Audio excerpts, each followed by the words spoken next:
31 Mei. Ons streef volmaaktheid na. Ons volg Christus aan die nagmaalstafel. Net so ook die beker na die ete, met die woorde: hierdie beker is die Nuwe Testament in my bloed. Doen dit so dikwels as julle daaruit drink, tot my gedagtenis. 1 Korintiërs 11 vers 25. Christus het gestaan by die oorgangspunt van 2 bedelings en hulle 2 groot feesdae. Terwyl hy die Pasga saam met sy disippels geëet het, het hy in die plek daarvan die diens ingestel, wat die gedenkteken sou wees van sy groot offer. Die nasionale fees van die Jode sou vir ewig verbygaan. Die diens wat Christus ingestel het, moes deur sy navolgers gehou word in alle lande en in alle eeue.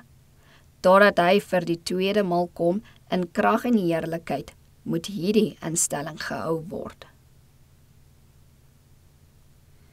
Dit is by hierdie, sy eie afsprake, dat Christus sy kinders ontmoet, en hulle verkoop deur sy teenwoordigheid. Almal wat kom met hulle geloof op hom gevestig, sal ryklik geseën word. Almal wat hierdie tyd van goddelike voorreg verwaarloos, sal verlies ly. Van hulle kan tereg gesê word: julle is nie almal rein nie. Die Adventmaal moet nie 'n treurdiens wees nie. Dit is nie die doel daarvan nie. Hulle moet nie die verskille tussen hulle en hulle broeders uitgrawe nie. Dit moet alles by die voorbereidingsdiens geskied. Nou kom hulle om Christus te ontmoet. Hulle moenie in die skaduwee van die kruis staan nie, maar in sy reddende lig. Hulle moet die siel oopmaak vir die helder strale van die son van geregtigheid. Met harte gereinig deur Christus se kosbare bloed en ten volle bewus van sy teenwoordigheid, alhoewel onsigbaar, moet hulle sy woorde hoor.